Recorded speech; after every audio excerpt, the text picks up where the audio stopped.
Okay, folks, a little bit of update on the Woodland Scenics Grand Valley layout. I had been asked, did I deviate from the kit a little bit, and I'm going to say yes. What I did was I followed their track layout. However, there is some boring parts to it. Right now, as you can see, I've got a little bit of scenery going on. Got some spots set up. The last video showed the placement of the buildings that were going to go, and this one here is going to show that lake that I talked about. I've got a stream coming down the mountain, and that's still drying, so it's a little cloudy, but it's going to be a little bit interesting because I have this fella right here who's going to be fishing in that lake, and I've done a little bit of vegetation, just experimenting with what I want to do around some of the portals. And the last thing in the world I wanted to do is to look like a model. So what I've done is I've created a river, or a little creek stream that comes down the mountain. It was very easy to do with the newspaper. Here's the lake from above. Got a couple little sticks in it, and it actually kind of goes underneath the bridge to make it make more sense. Now, the riverbed kind of goes in. It's got some talus in it.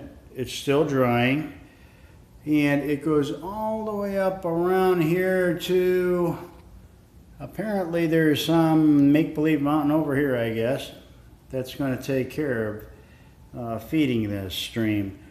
Once I had all my building locations set, I got all my plaster marked, and believe it or not, I think it's going to come out quite nice.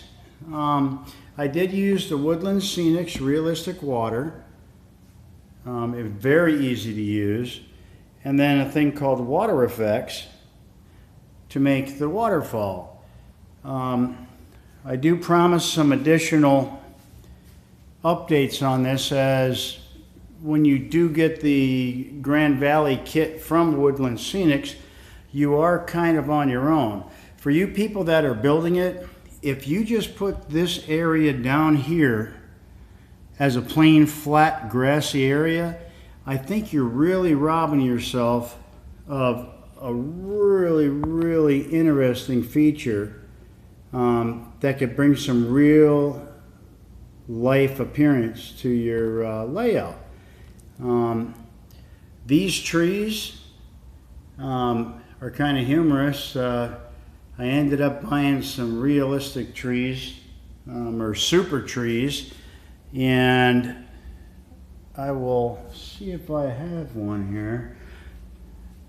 Be patient 1 second, I apologize.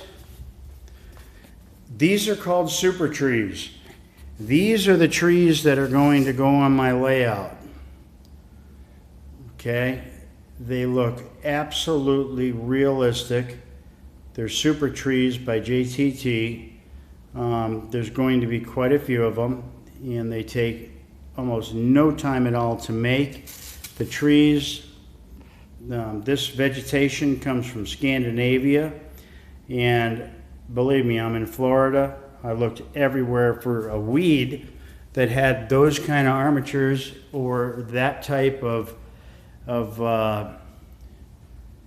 stick base that this would work on, but these clump things on the plastic trees, and even these store-bought trees, are going to look nothing like those. Lichen going around here, that's going to look really, really nice. I'll still keep posting. I apologize, it's been a long time since the last video. If you are thinking about buying the Grand Valley Woodland Scenics kit, I would do it with a couple minor tweaks, and if you send me a message, I'll tell you exactly how to tweak it. Thanks. And I appreciate you looking at the video. And later on, when we get lighting up and everything else, I'll give you some tips on how to save some money on some crossing signals and stuff like that.